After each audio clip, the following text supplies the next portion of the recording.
Step 1, wake up, brother, gonna rise with the sun. Step 2. नमस्कार दोस्तों, आज का हमारा विषय है शिक्षा यानी जानकारी क्यों ज़रूरी है।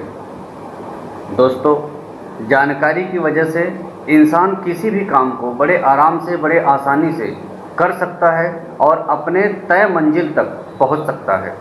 हम किसी भी प्रोफेशन से जुड़े हों, यदि उस प्रोफेशन से संबंधित अपने कोई टारगेट है, अपना कोई लक्ष्य है, तो उस प्रोफेशन से संबंधित, उस लक्ष्य से संबंधित जानकारी हमारे पास होनी बहुत ज़रूरी है। क्योंकि दोस्तों, अंग्रेजी में एक कहावत है, education is the most powerful weapon in our life. जी हाँ दोस्तों, शिक्षा हमारे जीवन का सबसे मजबूत हथियार है। दो गलत चीज़ों में या फिर दो सही चीज़ों में कौन ज़्यादा गलत है, कौन ज़्यादा सही है, इसकी सही परख ज़्यादातर स्थिति में शिक्षित व्यक्ति ही कर सकता है। आज शिक्षा की बदौलत इंसान अंगूठे के निशान से हस्ताक्षर पे आ गया। शिक्षित व्यक्ति संस्कृति, सभ्यता और समाज में हो रहे बदलाव के साथ अपने तालमेल को बड़े आराम से सेट कर पाता है।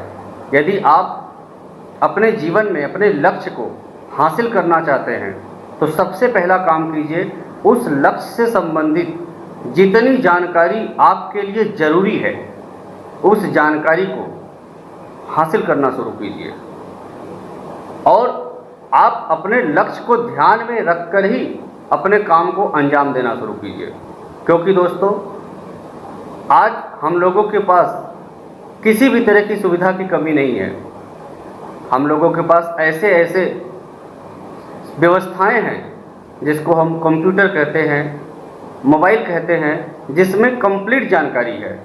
हम किसी भी प्रोफेशन से जुड़े हों, उससे संबंधित, हमारे विकास से संबंधित। हाँ, ये बात अलग है कि कुछ लोग इसका सही उपयोग करते हैं और कुछ लोग इसका दुरुपयोग भी करते हैं। अब ये आपके ऊपर निर्भर करता है कि आप किस कैटेगरी में आते हैं। दोस्तों, मैं आपको एक छोटी सी कहानी बताता हूँ।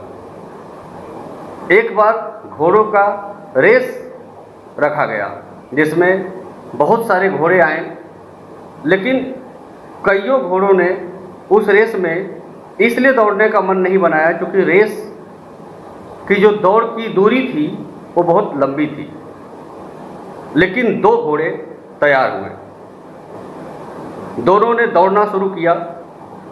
एक घोड़ा लगातार बिना इधर उधर देखे अपने मंजिल की तरफ भाग रहा था और दूसरा घोड़ा थोड़ा दूर जाने के बाद इधर उधर भटकने लगा, थोड़ा रुक गया, फिर आगे गया, इधर उधर भटकने लगा, फिर रुक गया, थोड़ा लौट गया, फिर थोड़ा आगे बढ़ा। अंत में रिजल्ट क्या हुआ कि जो घोड़ा अपने लक्ष्य को ध्यान में रखते हुए सभी चीज़ों को इग्नोर करते हुए दौड़ रहा था, वो अपने लक्ष्य के पास बड़े आराम से पहुंच गया और जो दूसरा घोड़ा था जो इधर उधर भटक रहा था वो भटक गया।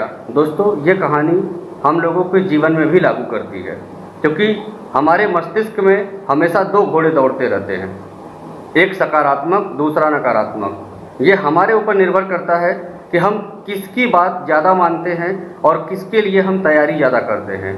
यदि आप कामयाब होना चाहते हैं, सफल होना चाहते हैं, तो अपने सिस्टम से संबंधित, अपने लक्ष्य से संबंधित जानकारी हर हाल में लेना शुरू कीजिए। जहाँ से मिले, जिससे भी मिले, उस जानकारी को लीजिए, समझिए और समझकर आगे बढ़िए। ज़िंदगी चलने का नाम है, रुकने का नाम नहीं है। अगर आप लगातार कोशिश करेंगे, मेहनत करेंगे, तो वो दिन दूर नहीं जब आप अपने तय मंजिल तक, अपने तय मकसद तक पहुँच जाएंगे। जय हिंद, जय भारत।